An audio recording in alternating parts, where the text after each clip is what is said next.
Madame la Présidente. Merci. On Monsieur le écoute la Président, Présidente. Madame la Ministre, Monsieur le rapporteur, collègues, je fais ici état des débats, des travaux dans la Commission des affaires économiques qui ont amené à une large opposition de la plupart des groupes parlementaires à cette proposition de loi.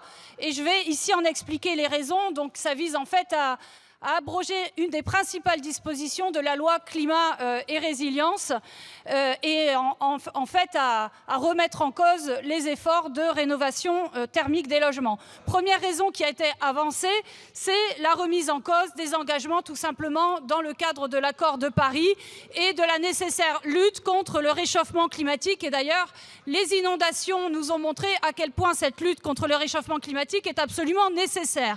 Il a été rappelé en commission selon les chiffres qu'en tout cas le logement et les résidences, c'est entre 12 et 25% des émissions de gaz à effet de serre, donc un secteur absolument significatif. Et que donc, si on veut lutter contre les émissions de gaz à effet de serre, on est bien obligé de s'attaquer à la rénovation énergétique des logements. Deuxième raison avancée, c'est évidemment répondre aux immenses difficultés des locataires et à une certaine urgence sociale quand on sait qu'il y a 12 millions de personnes en précarité énergétique, une personne sur 4, un ménage sur 4 qui souffre de froid dans son logement, un ménage sur 2 qui a du mal à payer ses factures d'énergie. Or, ceci a lieu en particulier dans les passoires thermiques, je le rappelle, c'est 5 millions de logements. Donc évidemment, il s'agit pour la Commission et la plupart des commissaires à voter dans ce sens. En tout cas, il s'agit évidemment de s'opposer à une proposition de loi qui remet tout simplement en cause la possibilité de sortir des passoires thermiques. Dans un contexte particulier où les factures d'énergie sont en train d'exploser, avec un triste record d'impayés, on l'a vu, et d'interventions pour impayés, 1 million d'impayés en un an, enfin en tout cas d'interventions pour impayés.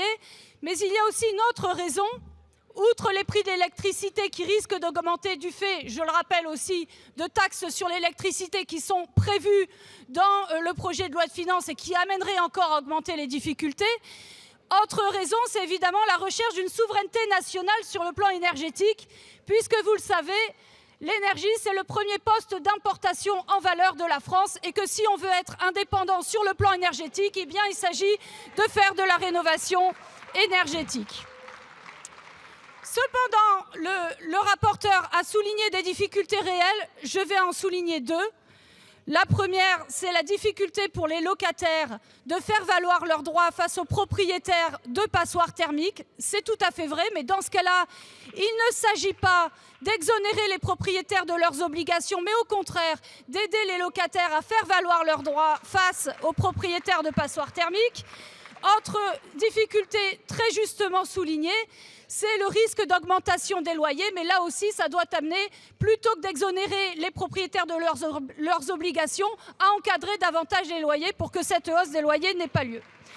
Je finirai, et c'est, vous le savez, pour la Commission des affaires économiques, un sujet d'intérêt, je finirai par l'intérêt pour les entreprises elles-mêmes du secteur du bâtiment qui sont en crise, à opérer cette rénovation thermique. On sait que c'est un gisement de centaines de milliers d'emplois, que le secteur du bâtiment est prêt à faire cela, et donc c'est une opportunité extrêmement importante également pour notamment les TPE et les PME du secteur du bâtiment.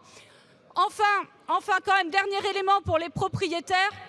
Il a été souligné en commission à quel point en fait c'est économiquement rationnel parce que ça augmente à long terme la qualité des logements. Pour les multipropriétaires, les 3% qui ont la moitié des logements, eh bien ça sera relativement facile d'opérer cette rénovation thermique. Pour les autres, c'est vrai qu'il y a une difficulté.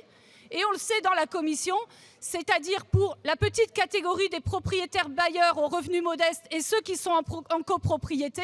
Effectivement, il y a une longue discussion en commission de ce point de vue-là. Des dispositifs existent, mais je finirai là-dessus. Je crois qu'il faut prendre en compte tout de même ces difficultés, notamment quand on sait que la prime Rénov' risque d'être amputée de 1 milliard d'euros l'année prochaine.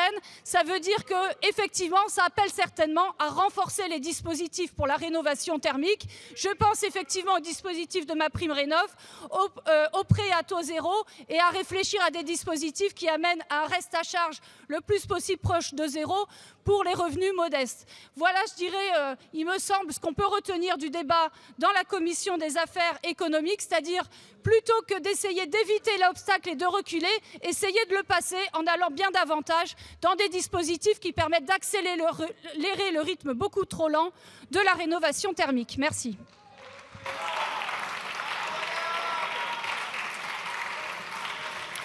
Madame la ministre, vous avez la parole.